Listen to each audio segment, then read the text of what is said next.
C'est la panique générale du côté de l'Ukraine. Plus rien ne va sur l'ensemble du territoire de Volodymyr Zelensky.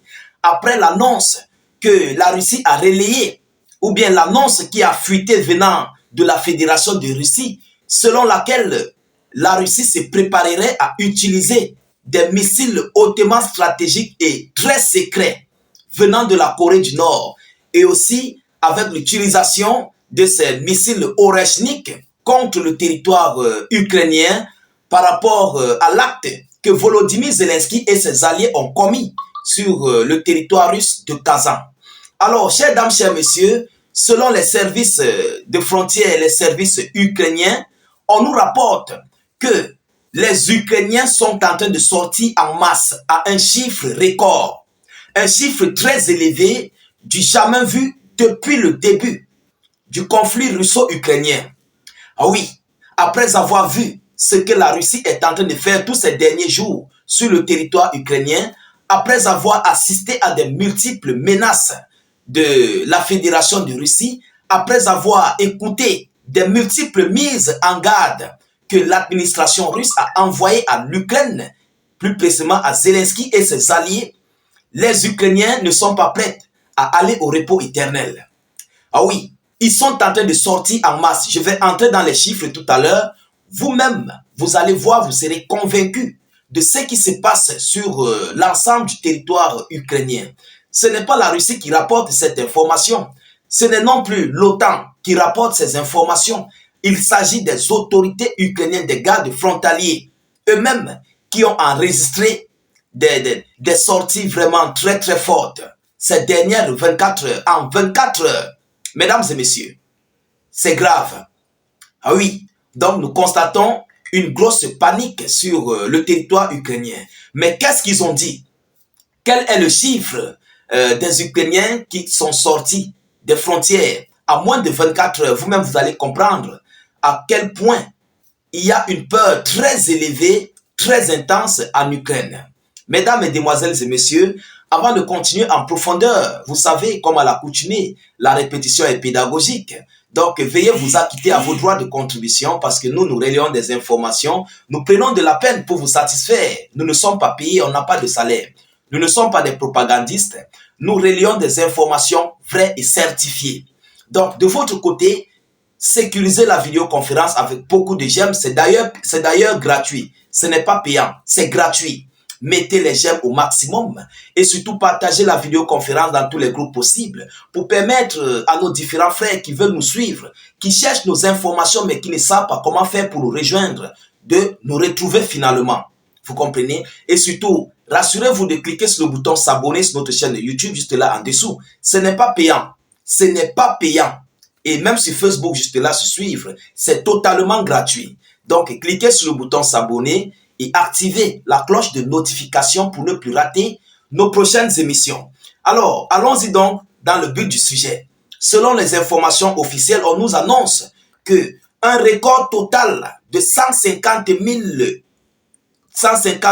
personnes ont traversé la frontière ukrainienne en une journée, en 24 heures.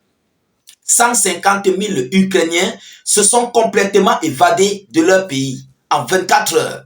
Mesdames et messieurs, nous allons encore aller plus bas dans les profondeurs. Alors, cela a été rapporté par le service des frontières ukrainiens.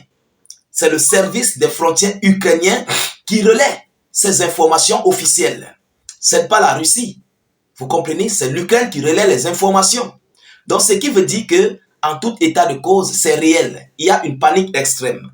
Alors, on nous dit que au cours de la journée, 75 000 personnes en moyenne ont traversé la frontière de l'État dans les deux sens, rapporte le service frontalier. 75 000 en longueur de journée sont sortis du pays dans les deux sens, donc dans le sens terrestre et aussi sur le sens aérien. Vous comprenez? Donc par voie aérienne et terrestre. 75 000 en longueur de journée. Donc, la journée et la nuit, les gars voyagent, les gars sortent du pays. On nous dit que il s'agit de l'un des records les plus élevés de ces dernières années. Le flux de passagers le plus élevé est observé à la frontière avec la Pologne. Une augmentation des passagers, une augmentation des passages a également été enregistrée aux frontières avec la Moldavie, la Roumanie, la Hongrie et la Slovaquie.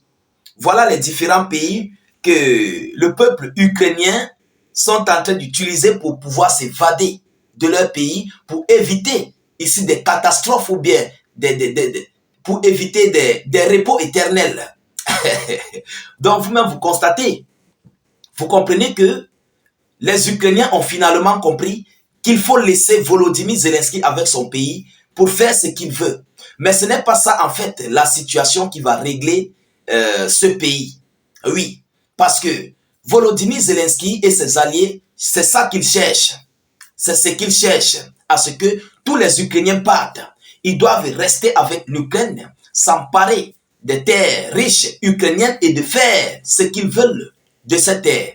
Vous comprenez? C'est ce qu'ils veulent. C'est pourquoi même d'ailleurs, vous voyez, ils ne cessent d'envoyer des Ukrainiens au repos éternel du côté des fronts avec la Fédération de Russie. C'est pour vider mais complètement les Ukrainiens de ce territoire. Parce qu'ils savent, tant que les Ukrainiens sont là et que eux, Otaniens ou Européens, viendront pour s'acquérir de leurs biens, de leurs ressources, automatiquement, un beau jour, les Ukrainiens risqueront de s'élever. Donc, c'est le souhait de Volodymyr Zelensky et de ses alliés. Vous comprenez? Parce que vous ne pouvez pas me dire pourquoi Volodymyr Zelensky continue d'envoyer son peuple au front, sachant qu'il subit d'énormes pertes. On compte des repos éternels par milliers en 24 heures. Vous comprenez? Par milliers. Alors, nous comprenons tous que c'est le souhait de Volodymyr Zelensky et de ses alliés de rester mais complètement avec l'Ukraine et de faire leur Eldorado. Ah oui, vu qu'ils n'ont pas des ressources comme du gaz, du pétrole, et que l'Ukraine possède tout cela, l'Ukraine a des terres fertiles pour la production des céréales, tout ce qui s'ensuit.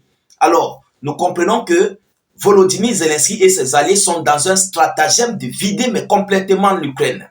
Parce que tous ceux qui sortent, on les enregistre. Ils sont bel et bien enregistrés.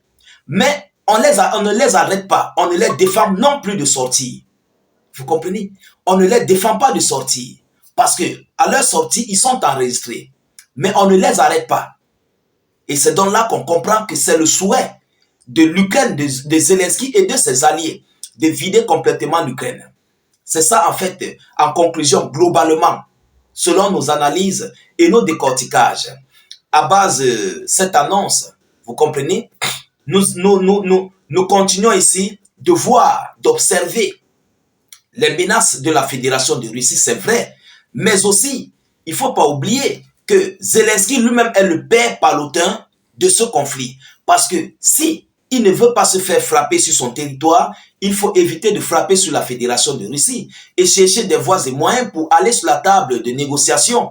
Et vous ne pouvez pas me dire que Zelensky est incapable d'aller sur la table de négociation, mais ça c'est incompréhensible. Vous comprenez? Alors, Zelensky et ses alliés sont dans un stratagème pour vider l'Ukraine. Selon moi, mon analyse. Mais ce qu'ils oublient tôt ou tard, le reste d'Ukrainiens qui sont dans des pays étrangers reviendront après la fin de ce conflit et ils vont revendiquer leur terre, peut-être même, voire pire, de conduire Volodymyr Zelensky à la haie. Et oui, parce que ils reviendront pour prendre uniquement leur destin à main, prendre leur pays à main et peut-être radier mais complètement les Otaniens qui veulent s'emparer de leur territoire. C'est ça la réalité. Alors, chères dames, chers messieurs, nous continuons de suivre cette actualité le plus près que possible. Nous ne manquerons pas de vous tenir informés de la suite de ces hostilités ou bien de ces actualités. De votre côté, continuez de partager au maximum cette vidéoconférence. Mettez-la surtout partout à travers le monde. Sécurisez la vidéo avec beaucoup de j'aime et suffisamment de cœur. Mettez suffisamment de commentaires. Même si vous n'avez rien à écrire, mettez en commentaire salut état d'urgence ou encore faites des cœurs, des étoiles en commentaire. C'est très important. Tous ceux-là qui ne sont pas encore abonnés à nos pages, vraiment il faut le faire. C'est très important. Faites-le.